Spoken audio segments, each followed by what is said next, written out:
정보가 있는 시사 토크쇼 장윤선의 팟짱.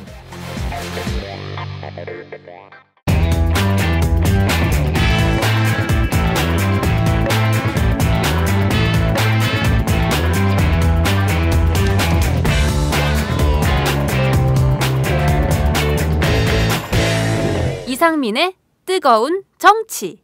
매주 목요일에 고정 코너 시작하겠습니다. 이상민의 뜨거운 정치 시작하겠습니다. 오늘 좀 분위기가 다른 데로 왔습니다. 오늘도 제 법사위원장실에서 국회 본청 4층 우측 맨 끝 국회 법사위원장실에서 지금 이상민 위원장과 마주보고 있습니다. 오늘 10시에 뭐가 있죠? 저희 새정치민주연합 대표 연설이 있는데 드디어 이종걸 계속 원내대표 떨어졌던 4번인가 떨어졌던 이종걸 원내대표가 드디어 원내대표가 되고 첫 번째 교수단체 대표 연설을 합니다. 그렇군요. 기대가 큽니다. 진짜 엄청 출세했어요. 엄청 출세했어요. 맨날 어제도 같이 잤습니까? 아닙니다. 진짜. 어제는 대전에서 주무셨습니까? 그러면 어제는 그 칼조름 사모님께서 잡아주신 칼조름 말쑥한 차림으로 어제는 대전에서 주무신 것 같아요. 그렇습니다. 저는 늘 대부분 집에서 삽니다. 대부분을 이종걸 대표하고 주무시잖아요. 여의도에서. 우리 집사람이 하는 말씀하고 똑같네. 도대체 누가 부인이야? 도대체 무슨 사이냐? 그리고 왜 두 사람만 만나면 밤을 새우냐? 하고 술 먹고 그러냐? 쫓겨나기 직전인데. 근데 50대가 되면 그 동성 친구가 그렇게 좋다면서요. 여자도 여성 친구가 좋고 남자도 남성 친구가 좋대요. 그래가지고 끼리끼리 어울린다고 저는 그러더라고요. 집사람 좋아합니다. 사랑하고. 진짜요? 그런데 이종걸 대표를 더 사랑하는 거 아니에요? 그건 아닙니다. 제가 아무리 보면 내가 그렇지만 또 이제 대표시고 또 제가 또 많이 또 배울 것도 있고 그래서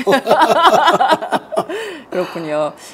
이종걸 대표의 첫 번째 국회 연설 기대가 큽니다. 어떤 말씀하실지 지켜봐야 될 것 같은데요. 이제 한 30분 정도 남았어요, 그죠?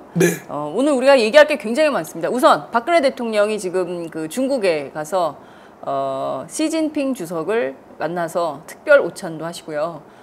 그리고 이제 새로운 동북아 외교 무대를 열고 있다. 박근혜식 신외교 뭐 이런 기사들이 이제 오늘 아침 조간에 쫙 깔렸습니다. 어떻게 보셨습니까?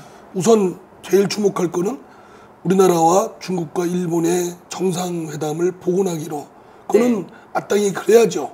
물론 풀어야 될 과제도 많고 진짜 그 아주 괘씸한 일본의 아베 정권의 행태에 대해서는 해야 되지만 그렇다고 뭐 이 지정학적 이 같이 세 나라가 모여 있는 걸 어떻게 바꿀 수는 없지 않습니까? 그러니까 동북아 평화를 위해서도 그렇고 아베 정권이 더 한층 날뛰는 것, 마구잡이로 날뛰는 것을 제어하기 위해서도 어쨌든 링으로 끌어들여야 된다라는 차원에서 지금까지 박근혜 대통령이 일본하고 계속 북한도 그랬고 뭐 이렇게 거리를 상당히 뒀잖아요. 마치 뭐 이렇게 거리만 두면 뭐 되는 외교를 하는 것 다 되는 것처럼. 근데 그거는 별로 슬기롭지는 않죠. 어떻게든 괘씸하고 지혜롭지 못하고 그런 집단이라 하더라도 끌어들여서 자꾸 끊임없이 압박하고 설득하고 해야 되겠죠. 그런 점에서 평가를 하고요. 다만 너무 좀 과공의 비례라으로 한편 시진핑 중국 주석 옆에 박근혜 대통령이 있다. 그게 마치 우리나라가 굉장히 무슨 지위가 높아졌고 뭐 대통령이 대접받는다. 당연히 그렇죠. 그런데 우리는 시진핑의 옆에 있든 멀리 있든 관계없이 우리의 기준은 우리 국익, 대한민국 눈높이에서 봐야 될 것이고 그런 응당의 당연한 대접을 받는 건 뭐 당연하고 또 중국 측의 의뢰에 대해서 감사하게 생각하지만 너무 그거를 막 부각시키고 하는 건 조금 저는 정서적으로 받아들이기가 좀 어렵다. 이게 근데 보수 진보 언론 다 그런 것 같아요. 오찬을 30여 개국 정상 중에 단독 오찬한 건 저기 뭐 우리나라 박근혜 대통령밖에 없다라든가 시진핑 열병석 옆에 열병식 할 때 옆에 시진핑 옆에 뭐 박근혜 대통령이 있다 이러면은 아니 우리가 무슨 뭐 옛날 중화민 저기 중국이 중심인 시대 조공무역 할 때 줄 세우기 하듯이 예컨대 우리 대표 우리도 당 대표가 있거든요. 네. 당 대표 옆에 쓰면 막 굉장히 막 사진빨도 받고 뭐 옆에 쓰려고 막 정치인들이 네. 이막 그런 분들 각종 있잖아요. 있어요. 예. 근데 행사에는 안 오고 사진 찍을 때만 계시는 분들. 그 국민의 입장에서는 아 여기 우리나라 국민인 국가의 대표고 국민의 대표인데 뭐 어디에서든 당당하면 되는 거지 뭐 너무 그렇게 좀 일일 안 했으면 좋겠다. 만약에 그러면 시진핑이 우리하고 막 이해관계가 엇갈려서 충돌이 있어가지고 저쪽 구층에다 세우면 그러면 막 냄비처럼 떠들 거예요. 네. 저는 두 가지 말씀을 좀 드릴 수 있을 것 같아요. 첫 번째는 이런 청와대 풀단이 취재를 하고 있는 거거든요. 이렇게 순번을 돌아가면서 이제 취재단을 짜서 모든 기자가 다 가는 게 아니고 풀단을 짜서 취재를 가고 여기에서 쓰는 기사들은 기자실에 프레스룸에 오는 기사들은 상당히 많은 부분을 청와대가 제공하는 자료를 가지고 씁니다. 그렇기 때문에 아마도 청와대의 입장에 살짝 바이어스된 그런 기사가 나올 수밖에 없다. 이런 게 있고요. 국내 언론들이 뭐 사설이나 뭐 이런 것 등을 통해서 박근혜 대통령의 새로운 그 동북아 외교 정책에 대해서 뭔가 기대를 표명하는 것은 좀 이런 것도 있을 것 같아요. 육자회담, 노무현 정부 때 육자회담 굉장히 잘 나갔고 그때 어떻게 보면 사자 틀 안에서 상당히 발언권이 있었던 한 주체였던 남한이 한국이 사실 이명박 정부, 박근혜 정부 오면서 상당히 그 존재감이 없었거든요. 그러니까 그것을 사실상 다시 복원해서 동북아 외교 무대에서 한국의 지위를 다시 한번 제대로 된 위치를 찾아보자. 그런 차원에서 좀 어떤 기대감을 나타내는 뭐 이런 게 있지 않을까. 그래서 전 이면의 진실을 좀 기자 입장에서 설명을 좀 드리고 싶긴 해요. 새누리당 김무성 대표가 어제 국회 교섭단체 대표 연설을 했어요. 이 자리에서 개혁적 보수의 길을 가겠다. 이른바 신보수주의 깃발을 내걸었다. 이런 언론의 평가가 있는데요. 어제 현장에 계셨습니까? 아 그러면요. 어떻게 들으셨습니까? 아니 근데 그분은요. 원래 진짜 보수는 헌법 정신에 투철한 겁니다. 그죠?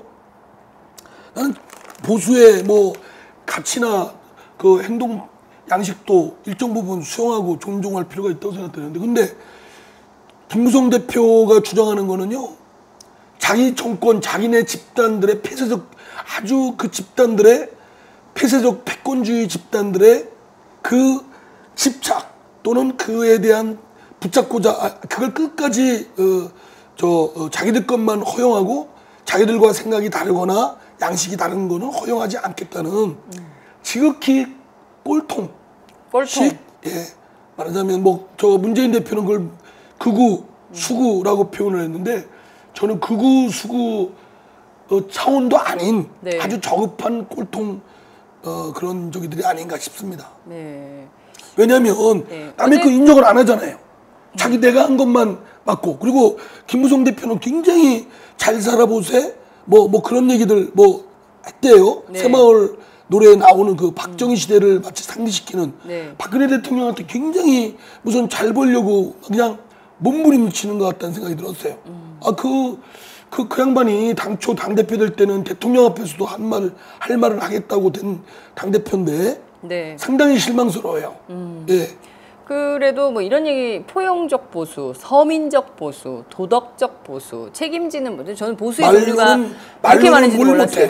그러니까 말로 서민적 보수를 언제 했습니까? 언제 서민을 저기 했습니까? 포용적. 그러면 새누리당과 정반대에 되는 이념과 가치를 갖고 있는 정당이 언제 포용을 했습니까? 그거는커녕 어쩌면 상당 부분이 겹칠다고 할 수 있는 새정치민주연합 정통 양대 정당도 상대 당도 포용을 못하고 있잖아요.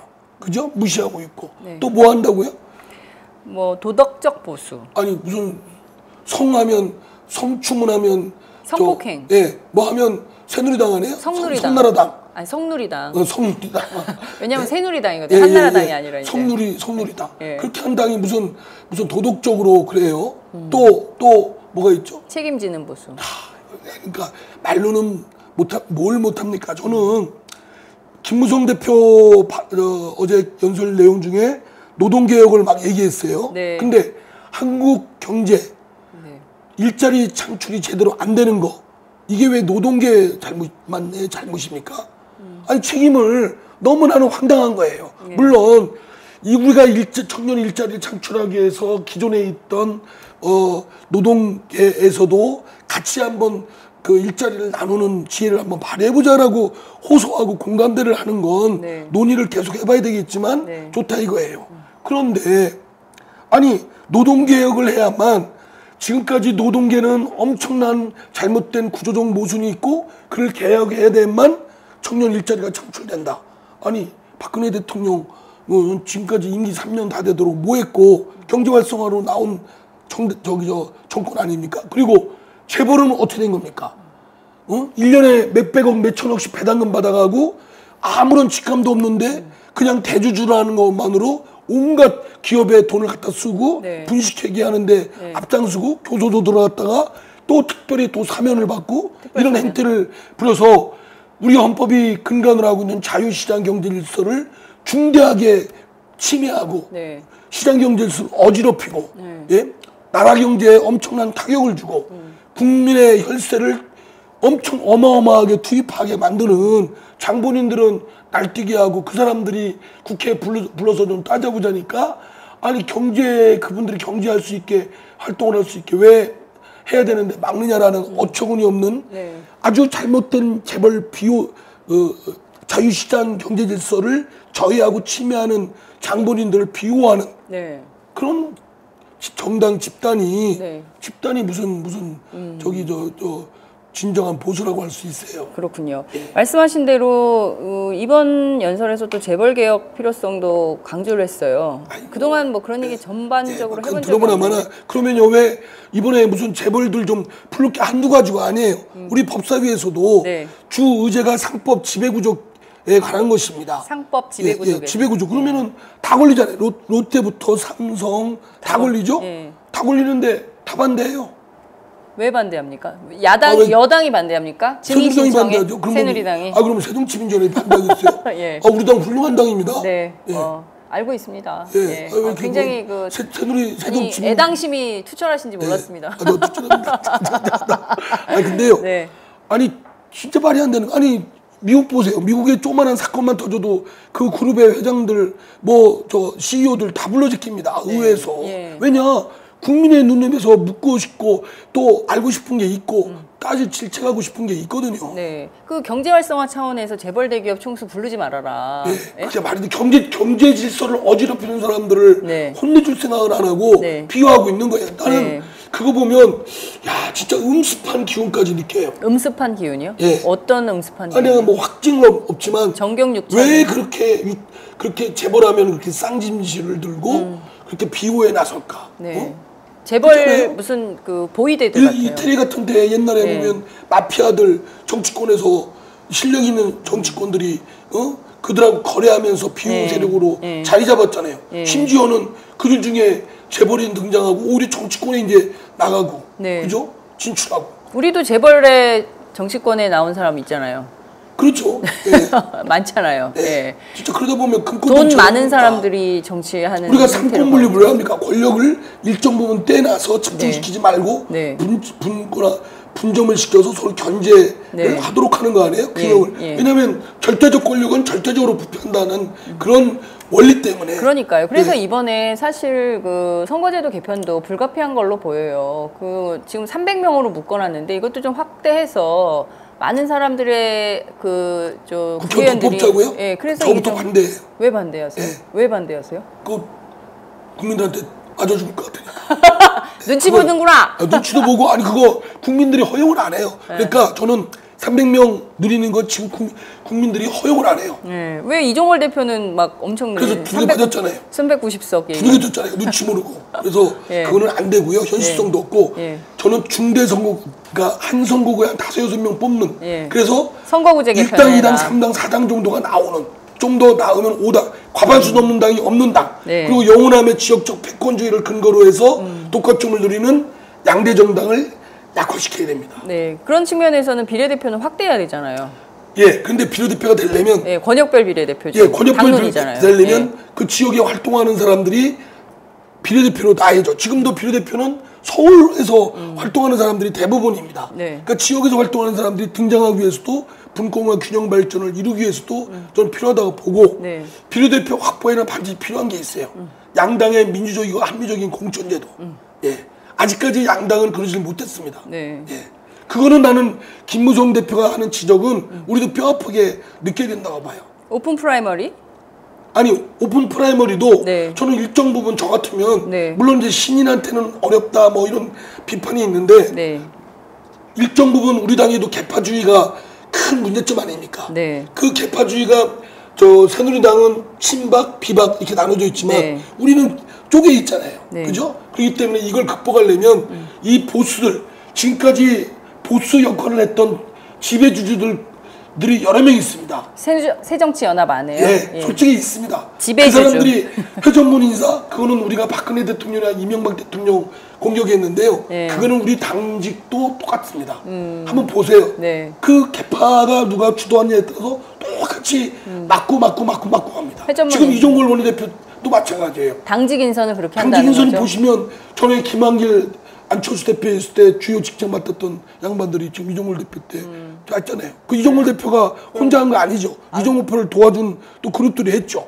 또 문재인 대표가 당 대표하고 막 할 때는 막 저기 할 때는 또 문재인 대표 주변에 또 가까운 또 개파들이 대거 진입했죠. 네. 그러면서 결국은 개파주의에 있는 쪄들어 있는 이거는 솔직히 우리 당이 솔직하게 인정을 해야 됩니다. 나는 오픈 프라이머리 네. 물론 오픈 프라이머리가 갖고 있는 장점도 있고 약점도 있지만 네.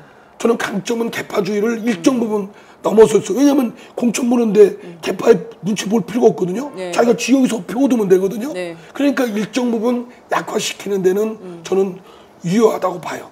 다만 갖고 있는 약점이 이제 신인이나 또는 기존에 있던 그런 사람들을 어떻게 넘어서느냐 네. 이 문제인데 뭐 이 문제는 이제 지혜를 좀 모아야 되겠죠. 그러나 지금 급한 건 네. 우리가 모든 걸 망병통치약은 없다고 생각해요. 그러니까 할 수 있는 건 개파주의가 우리가 가장 급한 우리 당의 결함이다. 네. 그러면 개파주의에만 딱 적용되는 직효약인 걸 써야죠. 일단은. 네. 그리고 지금 당이 사실은 분당 위기도 있잖아요. 아니 그러니까 지금 막 분당하자는 얘기 사람도 있잖아요. 어제 안철수 대표 연설 같은 경우에는 강연 내용 같은 경우에는 굉장히 그동안 했던 것에 비해서 굉장히 강도 높은 발언이었던 것 같아요. 저는요. 그러니까 혁신은 실패했다. 저도 뭐 당내 이렇게 보면 잘 모르겠어요. 그런데 아니 뭐 이렇게 대충 이제 안정적으로 이제 좀 가고 당이 결속으로 하나보다 했더니 뭐 최근에 뭐 안철수 대표를 비롯해서 뭐 등등 여러 분들이 얘기를 자꾸 비슷한 얘기를 하는 거예요. 네. 그러면 제가 모르는 어떤 기류가 있다고 생각됩니다. 저는 당의 분당이나 뭐 등등 뭐 신당 이런 것들을 빌미를 주지 않기 위해서도 네. 왜 빌미를 주지 않아야 되냐? 분열하면 같이 망하기 때문에 그렇습니다. 네. 가뜩이나 강대한 새누리당에 대항을 하려면 이 야권이 결속을 해야 되는데 네. 그 결속하는 지혜를 모아야 되는데 자꾸 딴 살림 차릴 것만 서로 생각하고 있거든요. 나가려면 나가라. 그래 나가자. 니들하고 안 어울린다. 뭐 이런 식으로 가면 지들 정치만 하는 거지 한국 정치나 야당의 건재한 보고는 생각도 안 하는 거거든요. 그런 무책임한 거 아니에요? 차원에서도 굉장히 무책임하죠. 네. 그래 저는 안철수 대표도 네. 안철수 대표와 문재인 대표, 내가 물론 양 지지하는 분들한테 또 댓글에 욕 먹을지 모르지만 댓글 폭탄. 이왕 안 하려고 했어요, 솔직히. 네, 근데 네. 아이 뭐 갈 때까지 간다. 에이씨. 예, 정의롭게 하세요. 알겠습니다. 정의롭게. 안철수 대표 혁신은 실패했다. 네. 정풍 운동이 필요하다. 네. 나는 이렇게 할 일이 아니라고 봅니다. 아니 안철수 대표 혁신이 실패 안 하도록 본인이 나섰어야죠. 그러면요. 그죠? 예. 실패한 근거를 제시하든지. 예. 저도 혁신이 활동이나 뭐 이런 등등에 대해서 너무 불만은 미숙하고 마음에 안 많으시잖아요. 드는 게 있어요. 예. 그런데 예. 너무 고도의 전략적이지가 못해요. 그냥 어리숙하고. 네. 그런데 그렇다고 해서 안철수 대표가 그래도 대표까지 하신 분이 네. 혁신이가 뭐 실패했다라고 딱 해버리면 네. 그러면 그 다음에 논의는 실패했는지 안 했는지는 논의해야 될 거 아니에요. 네. 따져보고. 예. 그리고 정풍 운동이 필요하다. 너무 구체적이지가 않은 거예요. 네. 그냥 툭 던진 거고. 또 문재인 대표는 분당 일절 그럴 여지 없다. 그리고 그렇게 얘기하는 사람들 아주 이렇게 비판했지 않습니까? 네. 그것도 당 대표도 네. 일정 부분 당에 삐거덕거리는 수가 있으면 그런 불만 세력들을 찾아가서 네. 도대체 왜 그러냐 공개적이 아닌 비공개적으로 풀도록 설사 그 사람들이 마음이 안 바뀌어도 명분을 주지 않도록 당대표로서 정치력을 발휘해야 되지 않나요? 근데 다들 당내에서 얘기할 생각을 하고 당 밖에 자기 지지 세력들 또 당 밖에 그런 것들만 상대로 얘기를 하는 겁니다. 네, 지금 정치가 없어요. 이상민 위원장이 엄청 흥분을 하셨어요. 네, 흥분했어요. 침이 막 튀고 있어요. 죄송해요. 침. 야, 저는 진짜 와, 침 튀면서 비판한다는 얘기를 오늘 처음 현실로 확인했습니다. 아니요, 근데, 그 정도로 심각한 상황인 거죠. 예, 저도 그럼 너는 그럼 뭐냐? 저도 그러면 여기 어떻게 나서야 되는데 몇 번씩 그런 말씀들을 드렸는데도 저는 좀 당 밖에다가 당분간은 얘기하지 말고 우리끼리 치고받고 싸워도 문 닫아 걸고 잠궈 놓고 얘기가 필요하다고 봅니다. 근데 다들 언론에다가 얘기하고 있어요. 의원 연찬회도 하시고 막 하셨잖아요. 그럴 때 좀 문을 좀 걸어 잠그고 아무도 못 들어오게 하고 다 비공개로 하셨다고 들었거든요. 예. 그 자리에서 내용 별로 없어요. 그냥 뭐 왜 비공개했습니까? 그러면 그러니까 나도 차라리 모르겠어요. 기자들한테 공개라도 왜 하지. 비공개냐고 제가 물어봤어요. 예, 그랬더니 뭐래요? 그냥 웃어요. 정말 우리가 이렇게 저 있잖아요. 제가 네. 초선 때 경험한 건데요. 네. 제가 이렇게 초선 때 저는 맨 뒤에 다리가 불편해서 이제 맨 뒤에 보통 왔는데 네. 그때는 조금 늦게 와가지고 맨 첫 번째 줄 다음 두 번째 줄이 비었어요. 네. 그 자리는 당대표하고 원내대표가 앉잖아요. 예. 막 앞에 카메라 네. 기자님들이 막 찍어대잖아요. 네. 그래서 또 두 분이 이렇게 머리 이렇게 가까이 얘기를 하시더라고요. 네. 그래서 제가 궁금해서 저도 무슨 얘기 하나 이렇게 저도 이렇게 쫙 들어봤거든요. 그랬더니 오늘 점심 어디서 할까 그 얘기하더라. 그걸 카메라 기자님들은 막 찍어대면서 다음날 도화 신문에는 심각하게 당대표, 원내대표가 뭐 머리를 맞대고 논의하고 있다. 그 장면이 다 찍었어요. 근데 그때 분명히 점심 때 어디로 복집으로 갈까 저기 회 먹으러 갈까 뭐 이런 얘기하고 있었는데 아, 참. 그러니까 참 기자님들도 네. 아니 근데 기자들은 들을 근데 수가 저도 없죠. 있잖아요. 표정으로 보니까요. 저도 있잖아요. 예. 딱 양 대표가 얘기하는데 머리를 탁 꼈잖아요. 예. 저도 같이 숙이야. 수기하는 주체로 정치 문제를 수기하는 주체로 포함돼서 누구 원내대표 예. 이상민 국회의원 딱 그렇게 나왔어요. 그게 언제 얘기입니까? 초선 때. 아 그렇군요. 초선 국회의원 된 지 얼마 안 됐어요. 그것도 나름의 어떤 혜택이네요. 그죠? 다음은 팟짱 서포터즈 1호 광고입니다.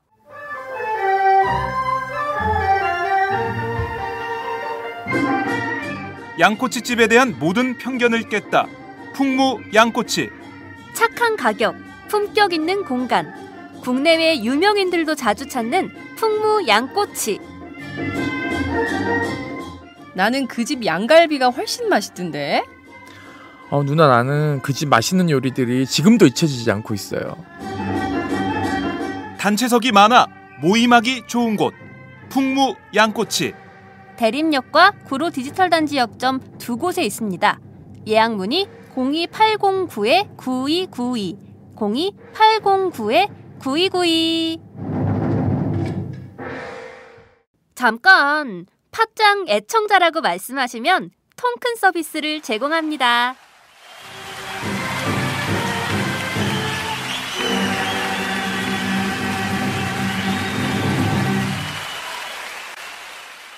문제는 다시 새정치연합으로 좀 돌아가서 얘기를 해볼게요. 제가 보기에는 사실 분당 얘기가 어제 오늘 얘기는 아닌 것 같습니다. 굉장히 오래전부터 지난 봄부터 이게 얘기가 됐었고 박영선 전 원내대표 비대위원장의 경우에는 아마도 가을쯤에는 이것이 구체화되지 않겠냐라는 얘기를 했었는데요. 실제로 그 움직임이 있습니다. 박주선 의원의 경우에는 이렇게 뭐 아주 명확하게 친노라는 단어를 쓰면서 친노끼리 이렇게 다 하고 총선 공천에서도 친노에게 유리한 방향으로 할 걸로 보이는데 이렇게 된다면 당을 나갈 수밖에 없는 거 아니냐. 그리고 손학규 대표가 온다면 그것은 신당으로 오셔야 된다. 뭐 이런 얘기까지 아주 구체적으로 얘기를 했는데요. 자, 당내 이런 움직임에 대해서 문재인 대표와 안철수 전 대표의 처신에 대해서 비판을 하셨어요. 네, 좀 정치력을 네. 당의 지도자급이신 분들인데 네. 당의 정치력을 고도로 발휘하고 끈기 있게 해야 될 그런 분들인데 그게 너무 미흡하고 그냥 각자 밖에다만 얘기하고 있는 거는 네. 참 우리 당이 참 그렇다. 나는 솔직히 두 분 조금 난 정치적 역량이나 이런 부분에서 굉장히 회의적이에요. 정치력이 초선들이라 그런가. 두 분의 공통점이 있네요. 그렇죠. 두 분 다 초선이네요. 정치 그렇다고 뭐 그럼 너는 잘하냐? 전 잘합니다. 시켜주세요 진짜. 네. 너는 잘하냐? 그럼 나는 잘한다라고 말은 할 수 있다. 근데 문제는 그 점은 좀 그 말씀이 맞는 것 같습니다.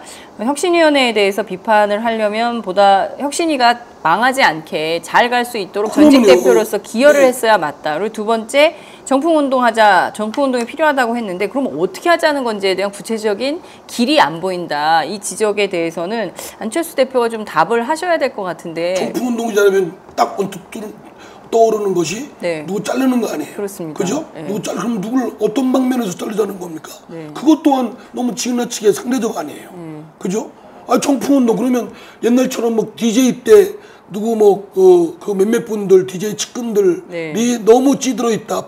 그래서 하자라고 하는 건 명분이 있었죠. 근데 지금은 다 군소주주들이거든요. 군소 지배주주들. 군소 지배주주들이 서로 얽히고 설켜 있잖아요. 저희 기자들은 이렇게 표현합니다. 새정치민주연합 안에는 봉건 영주들이 있다. 각각의 영토를 가지고 조그만 땅 조금 갖고 있는 봉건. 성도 크지도 않아. 성도 크지도 않아요. 몇 개? 한 1, 2층. 어떤 사람은 학구방 같은 사람도 봉건 영주 욕하는 사람이 있어. 내가 볼 때는. 나하고 별 차이. 나는 사실 나하고 비교하면 별것도 아닌 사람. 근데 봉건 영주 역할을 한다. 그러니까 과거에 내려온 지배주주 역할을 하려고 하는 사람이 있어요. 그런데 나는 이게 우리 당의 큰 문제라고 봐요. 이걸 어떻게 혁신할 수 있다고 보십니까? 저는 그래서 우리 당에서는 자꾸 오픈 프라이머리를 나는 그건 왜 그런지 모르겠어요. 김무성 대표가 권혁별 비례대표는 지역의 일꾼을 하고 비례대표를 제대로 그리고 영호남에 또 새누리당과 새정치민주연합의 지역적 패권을 약화시키는데 일정 부분 역할을 하거든요. 그거와 오픈 프라이머리 개파주의를 좀 더 너무 약화시킬 수는 뭐 그걸 완전 해결은 못하지만 할 수 있는 좋은 길인데 나는 그거 두 개 다 하면 좋다고 봅니다. 근데 표면적 이유로는 두 가지를 걸고 있는 것 같아요. 이를테면은 이제 정당이기 때문에 정당에게는 이 당원들이 투표해서 후보를 뽑을 권리가 있다. 따라서 이것은 위헌적 요소가 있다. 이런 주장이 있고요. 또 하나의 이유는 실제로 새정치민주연합의 경우에 오픈 프라이머리를 한다고 하면 당의 대표가 이를테면은 좀 그 전략공천 이런 것들이 불가능한 거 아니냐. 실제 좋은 사람들은 전략공천을 통해서 입성하는 경우가 많은데 그 길이 봉쇄당한다. 따라서 불가능하다라고 얘기를 하죠. 그게 표면적 이유인 것 같습니다. 좋습니다. 그런 이점이 있죠. 그런데 아까도 말씀드렸지만 오픈 프라이머리가 만병통치약이 아니에요. 권혁별 비례대표도 만병통치약이 아니죠. 제대로 갔으면 대선거구제로 갔어야죠. 중대선거구제. 중대선거구제보다도 이제 대선거구 5-6명 뽑는 막 이런 지역으로 갔어야 되는데 우리 당도 정면으로 안 간 겁니다. 비껴갔죠. 지역구는 지역구 국회의원들의 이해관계가 있으니까 왜냐하면 누구도 직접적인 다 이제 지역구 만약에 대선거구로 가면 보장을 못 받습니다.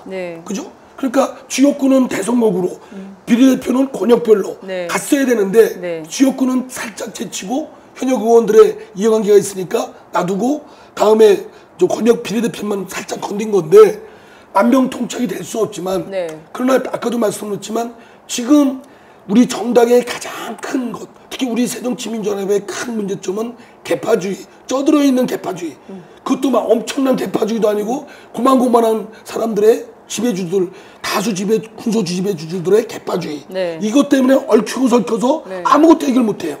그래서 요것만을 처방하기 위해서 우리가 감기 걸렸으면 감기약을 줘야 되지 않습니까? 근데 고름도 있어요. 골맞어요. 그러면 감기약 하면 고름은 안 낫죠. 그럼 고름 안 나니까 감기약 먹지 마라. 이 얘기가 똑같다고 생각해요. 저는 지금의 뭐가 문제라고 생각을 해서 그게 가장 큰 문제다. 그러면 그것만 선택과 집중을 해야 된다고 생각합니다. 마음에 안 들지만 그리고 그걸 한번 넘어가서 개파주의가 어느 정도 약화되면 다시 또 개혁을 해야 되겠죠. 한 걸음 더 나가야 되겠죠. 지금 말씀하신 대로 사실 김대중 시절에는 이런 개파주의가 이렇게 활성화되진 않았지 않습니까? 이 당이? 그때는 뭐 김대중 대통령이 총재시 완전히 완전 이재 이건희 예. 이병철 예. 같은 입장이니까 누구도 그 밑에 깽행하고 있었을 그러니까요. 뿐이죠. 그 이후에 지금 이제 이렇게 된 건데 아니 노무현 대통령이 대통령 선거됐을 때 오픈 프라이머리잖아요. 거의 그죠? 그거는 국민 참여 경선이라는 그러니까 이름으로 오픈 프라이머리로 가기 위한 네. 그 전에 당내에서만 하다가 네. 국민을 네. 국민을 끌어들였잖아요. 맞습니다. 국민 참여 경선을 그러니까 저는 했죠. 그 우리 열린우당 때 그거 네. 노무현 대통령이 대선 때 어쩌면 진일보했던 거이거든요. 네. 물론 만병통치약은 아닙니다. 또 나름의 약점이 있어요. 네. 감기약인데 위에 안 좋을 수 있어요. 네. 그러나 우리의 대파주의라는 쪄들어 있는 걸 넘어서려면 그거부터 먼저 해결하자고 한다면 해야죠. 자, 그러면 합리적인 대책은 어떤 게 될 수 있을까요? 말씀하신 대로 모든 것이 다 요소요소에 뭐 장단점이 있다고 한다면 그러면 지금 새정치민주연합의 현실 분당해서는 안 되고 분열을 하면 망하고 내년 총선 벌써 이런 얘기가 나오더라고요. 제가 국회 취재를 해보니까 야당 의원님들 사이에서 이대로 가고 분당되고 어쩌고 하면 내년 아마 새정치민주연합 굉장히 의석수가 줄어들 것이고 새누리당의 경우에는 200석 이상 할 수도 있다. 이런 우려 섞인 분석을 벌써 하시더라고요. 저는 문재인 대표도 그렇고 안철수 대표도 그렇고 네. 다들 뭐 정권 얘기만 하고 있어요. 중요한 건 총선에 정권을 잡더라도 내년 총선에서 다수석이 되는 게 중요합니다. 네. 그죠? 아니 지금 내일 모레 있는 월계고사를 잘 봐야지. 네. 아니 3년 후에 있을 대입시험 월말고사는 나는 모르겠다. 3년 후에 대입시험만 열심히 해서 되겠다. 대입시험 잘 볼 수 있습니까? 지금 당장 눈앞에 있는 것부터 차근차근 잘해야죠. 그리고 문재인 대표도 그렇고 안철수 대표 정권을 못 잡는다. 문재인 대표 가지고는. 중요한 건 정권이 아니에요. 내년 총선이지. 네. 왜 정권 얘기합니까? 뭐 중요하죠. 근데 말씀하신 대로 총선에서 다수 의석을 점하지 못하면 입법 활동에 상당히 큰 지장이 있어요. 국정을 끌어갈 수가 없어요. 네. 다수여도 네. 웬만한 정치력 같지 않고. 그러니까 저는 왜 멀리 있는 목표를 갖고 얘기하냐고. 지금 눈앞에 있는 거 그거부터 해야지. 중요한 공부 지적이십니다. 못하는 사람들이요. 네. 그렇게 합니다.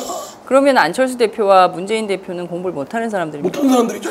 정치 공부가 안 돼 있는 사람들. 정치 공부가 안 돼 있는 사람들. 다들 아니면 자기들만 생각하는 거지. 자기 정권, 선거만. 대통령 네, 되는 것만 제가 생각하는 거예요. 어제 참 그런 씁쓸한 얘기를 하나 들었어요. 한 야당 국회의원이 중진입니다. 이분이 이런 걱정을 하시더라고요. 당에서 그러니까 우리 당 의원님들이 전부 당에서 뭔가를 해주리라는 기대가 없다는 거예요. 전부 자력으로 내가 이 선거를 돌파해야 된다. 내 선거를 누가 도와주겠냐. 그러니까 전부 각자 도생하는 마음으로 뛰고 있다. 그러니까 이런 얘기를 하시더라고요. 제가 이 국감을 보면요. 네. 국감을 보면 네. 뭐 하나 열심히 해서 뭐 하겠다는 의지가 없어요. 다들 전체 지역 당이- 가서 골목 가서 사람들 악수하고 그것만 할 생각만 하고 있어요. 그러니까 이게 마지막 국회인데. 제가 법사위 이거는 뭐 우리 당만이 아니라 새누리당도 그런데요. 마찬가지예요. 국감 일정을 짜는데 네. 예? 너무 부담된다는 거예요. 내가 지금 더 이상 위원장으로서 얘기하면 참으로 치부 드러난 것 같고 우리 소속 의원들을 뭐라고 내가 저 자신 누워서 침 뱉기나 말 못 숨기겠습니다만 우리 당만 북한에서 보면 새누리당 똑같아요. 네. 지금 보면요. 제가 17대부터 국회의원 했잖아요. 네. 17, 18, 19 네. 지금까지 했는데 국회의원들의 지금 어떤 치열함이나 어떤 해야 될 그런 부분을 보면 다들 자기가 지역 가서 사람들 만나는 것만 하고 있어요. 그러니까요. 이게 19대 국회 사실상 마지막 국회이기 때문에 더 열심히 하잖아요. 그러니까요. 아니 그러니까 국회의원이니까 국회의원 일을 하잖아요. 네. 그리고 그거 가지고 그 실적 가지고 다음 선거에서 평가를 받아야죠. 재신임 받아야 되고. 네. 근데 지금은 그냥 가서 행사 가서 그러는 거예요. 네. 예. 그러니까 참 이런 얘기를 우리 국민들이 듣고 계시거든요. 생계형 지금. 국회의원들만 있는 거예요.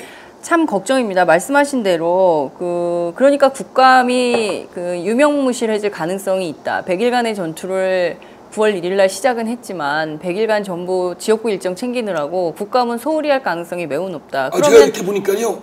너무 내가 소속 국회의원들 저를 포함해서 나는 잘났다. 니들은 못났다. 얘기하는 것처럼 비춰질지 모르지만 정말 치열한 자기 반성이 지금 필요하다고 봐요. 돌아봐요. 지금 국회의원을 왜 하는지. 네.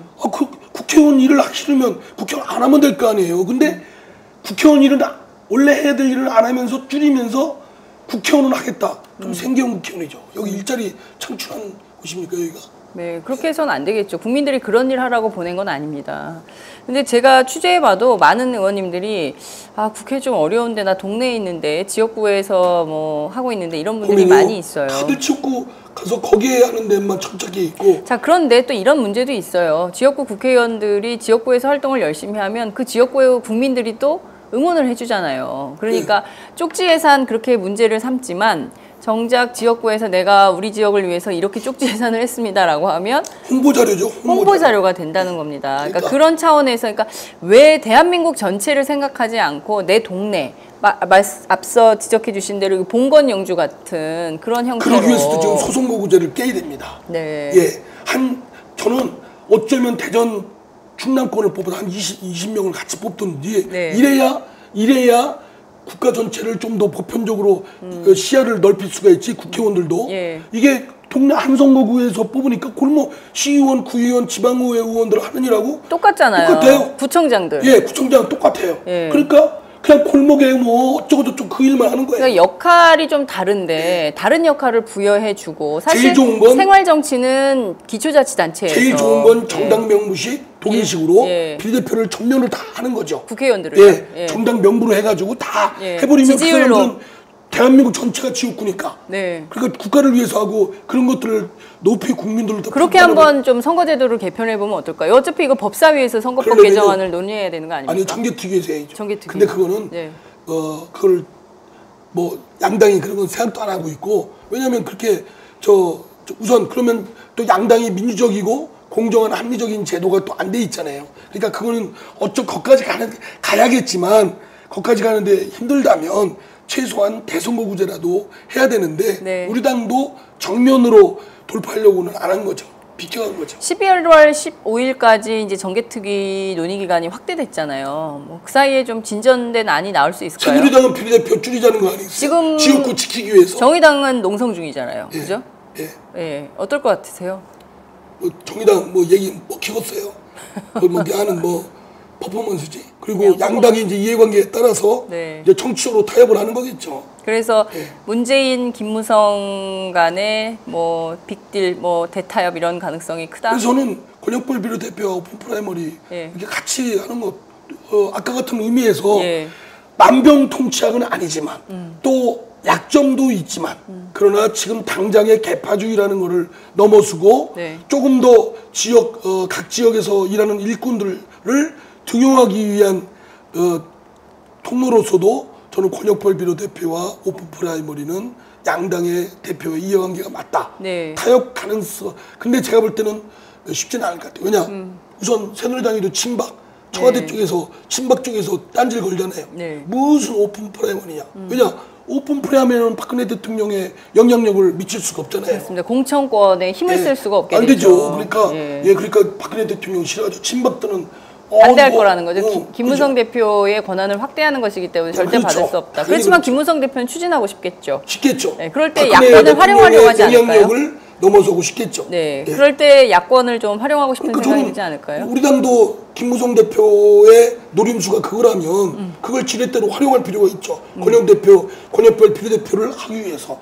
역사는 단박에 비약이 있을 수도 있지만 그건 혁명이나 이런 걸로 가능한 거고 지금은 어쨌든 수레바퀴를 힘겹지만 돌리는 노력을 해서 반바퀴라도 돌려야 된다고 생각합니다. 그렇군요.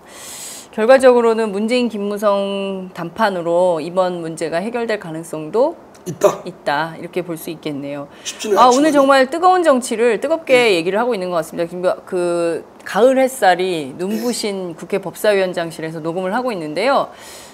벌써 9월에 길목에 들어섰어요. 그렇죠. 지금 또 원내대표 대표 연설도 들으러 가셔야 되는데 가야 되는데 지금 못 가고 계세요. 원내대표 연설 안 들으면 찍혀요. 그러니까요. 빨리 가셔야 되는데 그래도 우리가 노래는 들어야죠. 저는요. 계절이 바뀌면 저는 어디서 제일 느끼냐면 햇빛에서 느껴요. 그러니까요. 봄과 여름과 가을과 겨울 햇빛이 다 달라요. 지금 햇빛이 딱 내리 쏘이는 그 나뭇잎들 또 들판에 햇빛을 보면 달라졌어요. 여름하고요. 달라졌죠. 그래서 가을 노래. 가을 노래? 저는 가을 노래인지 모르지만 가을 분위기를 물씬 풍기는 노래를 하나 들려드릴게요. 선곡하셨군요. 지금 보니까요. 저는 바람 소리가 어제 비가 막 왔잖아요. 맞죠. 소나기가. 그 비가 그친 다음에 바람 소리가 달라졌더라고요. 아, 어디 어떤 카페나 같이 가실까? 미사리? 뭐 대표 연설이고 뭐고 예. 자, 여기다 들려드릴까요? 네, 지금 그 이상민 위원장, 삼선의 국회 법사위원장께서 핸드폰을 켜시고 노래를 찾고 계십니다. 네. 가을 분위기가 물씬 나는 노래. 여러분 9월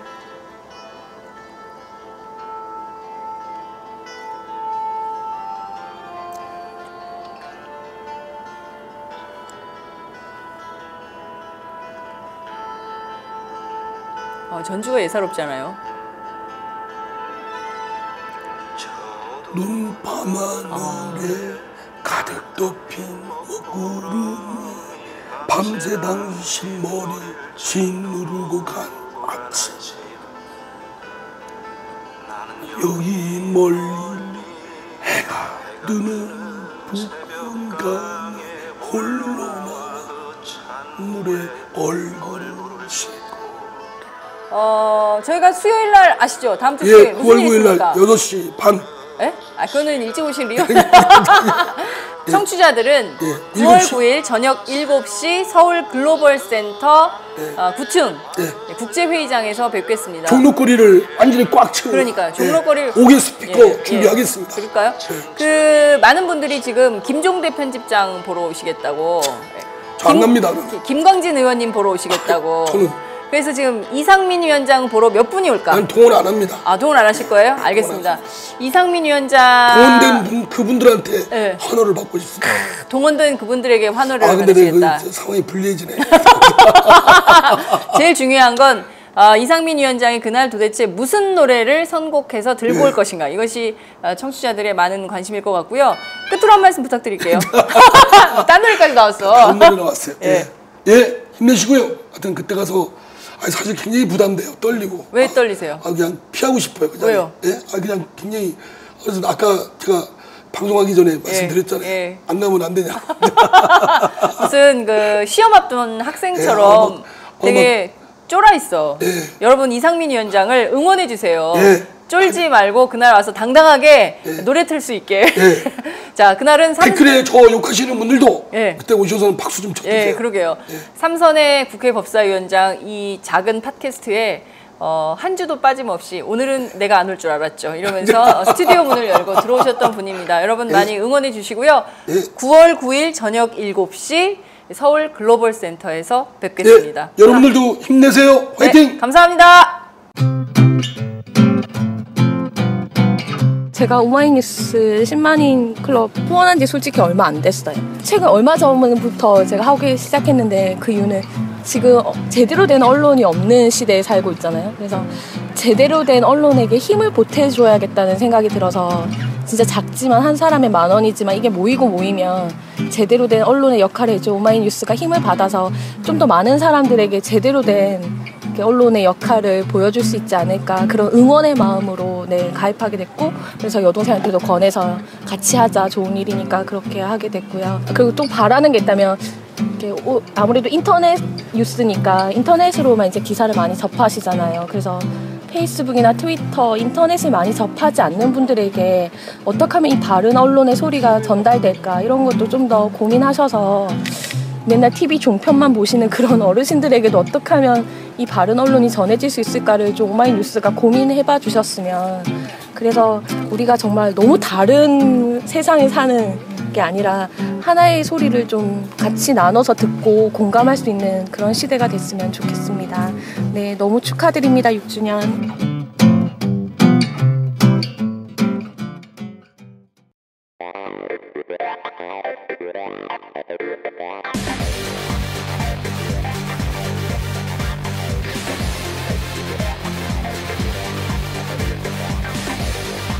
정보가 있는 시사 토크쇼 장윤선의 팟짱.